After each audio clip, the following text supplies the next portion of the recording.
Eu sou Luciano Aires e a partir de agora você está frente a frente com a Justiça, um programa da APAMAGES, Associação Paulista de Magistrados, que tem por objetivo aproximar o Judiciário de São Paulo do cidadão.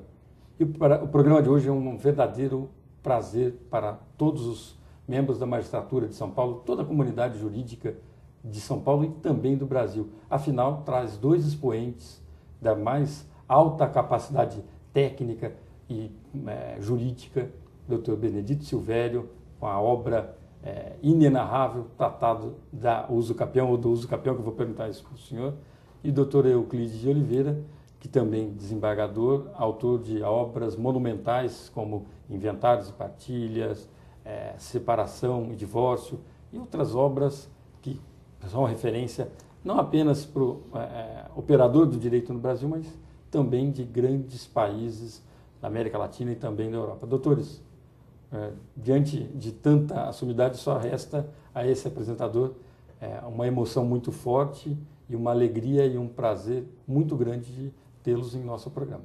Doutor Euclides, seja muito bem-vindo.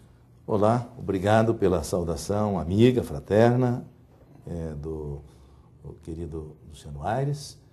Para mim também um prazer, uma honra estar aqui ao lado do Silvério Ribeiro e daqui a pouco também com o Dr. Sebastião Amorim, que realmente engalanam esse programa como sumidades que são no mundo jurídico.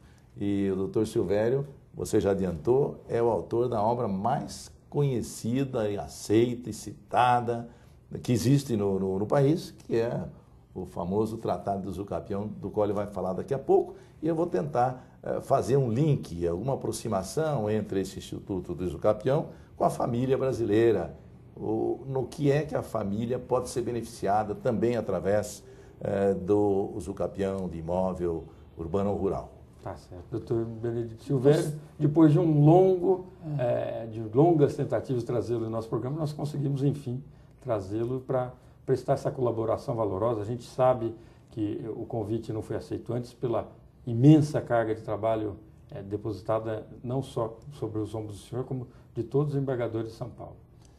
Luciano, também digo que é uma honra estar aqui presente no seu programa para ter a oportunidade, já é falha da minha parte, de não ter podido vir antes. Eu tenho visto o seu programa na TV Justiça, tenho olhado vários enfoques das suas entrevistas, da utilidade, modernidade delas. E hoje é uma honra estar aqui. Você disse que é uma honra que eu esteja. Para mim, reciprocamente, é uma honra estar no seu programa, que é bastante respeitado aqui em São Paulo e no Brasil todo. Então, muito grato pelo convite de estar aqui presente. Tá certo. Eu tenho certeza e convicção plena de que essa trinca de desembargadores, que a gente sabe, eu quero passar isso para o nosso telespectador, não só unidos pela capacidade técnica, mas por uma amizade que eu me atrevo a dizer é quase que uma irmandade entre os três. A gente conhece essa troca de experiências, essa troca de informação e nada de vaidade, né, doutor? Não há uma rivalidade de um com o outro. Eu queria, antes de a gente ingressar propriamente no nosso tema, entender como que o cidadão se beneficia desse clima de fraternidade existente entre pessoas tão preparadas quanto os senhores. Começar com o senhor, doutor Euclides. No nosso caso, realmente foi um conhecimento profissional, inicialmente, que se transformou numa amizade e numa colaboração em trabalhos conjuntos. Eu fui promotor de justiça antes de ser juiz, junto com o doutor Amorim. E o doutor Amorim, Sebastião Amorim, era juiz. Que está presente em nossos estúdios aqui. Está em nosso estúdio, depois será entrevistado, com certeza. Começamos trabalhando juntos. E ao lado, na cidade de Cândido Mota, nós estávamos em Palmital, Benedito Silvério Ribeiro, juiz, com o então promotor Celso de Mello, que hoje ornamenta o Supremo Tribunal Federal. E lá formamos uma verdadeira comunidade, digamos, judiciária, com os promotores incluídos, e também pensando já em futuras obras em conjunto. Trabalhei com Amorim, Inventário e Partilha, Separação e Divórcio, e o doutor Silvério estava naquela época começando os primeiros trabalhos dele, estudos a respeito do uso capião, que veio a terminar mais tarde, quando estava na região de Campinas, creio, quando editou Porto Feliz, Campinas. E dali para frente sempre mantivemos contato em várias famílias, onde atuamos aqui na capital. Esse clima é geral na magistratura, felizmente, Luciano. Isso propicia, evidentemente, também uma dinâmica melhor no trabalho de atendimento à população. Tá certo. Doutor Benedito Silvério, lançar a primeira questão para o nosso telespectador. Afinal de contas, é o uso capião ou a uso capião? Luciano, é a uso capião. Embora não seja errado dizer o uso capião, porque o Código Velho usava no masculino. Aliás, é uma emenda da época do senador Rui Barbosa, brilhante jurista, que masculinizou a palavra. Mas o projeto Bevilacqua já trazia no feminino. Então foi na comissão... Que vem do latim. Uso capião. Agora, o uso capião vem do latim. Por que eu digo que é feminino? Porque teria que primeiro se entender como é que se compõem as palavras do latim. Você tem uso mais capio, capiones. O capio é do verbo capere. O capio tem um particípio passado que é capitum.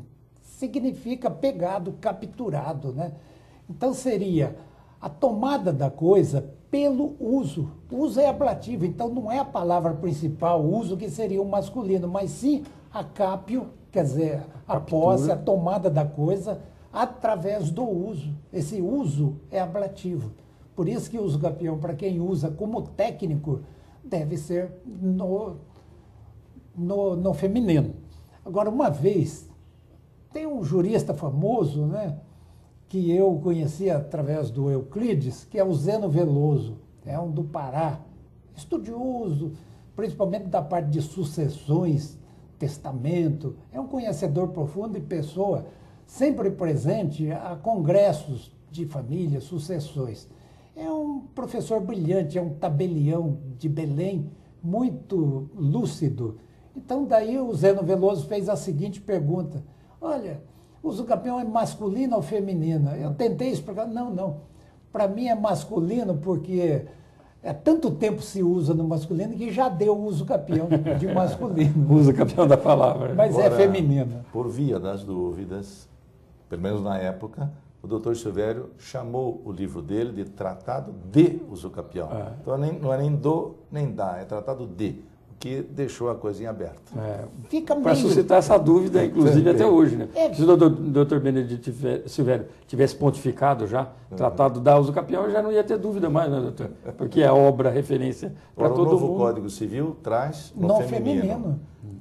Acompanhando uma lei que já existia. Lei 6969 de 81, chamada Uso Capião Especial, que valia para imóveis rurais. Exato. É uma lei do tempo do presidente Figueiredo, que teve também a finalidade, inclusive, diminuindo o prazo, que era 10, caiu para 5 anos, daquele que, morando na zona rural, tivesse produção do imóvel que oferisse renda. Então, que se dedicasse, como vem desde a lei portuguesa de 1850, a lei 605, né?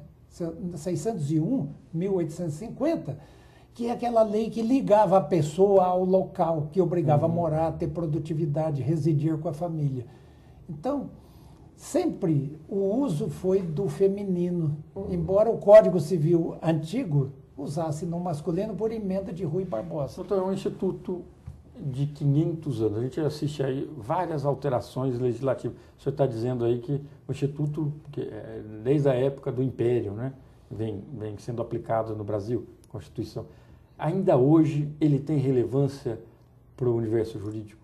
Olha, Luciano, e tem demais. Ele tem relevância pelo seguinte: o Brasil difere muito da Alemanha, por exemplo. Vou citar o sistema germânico, porque na parte de registro de imóvel, registro da propriedade, ele é muito evoluído. Na Alemanha, o registro vale tanto que ele não admite prova em contrário.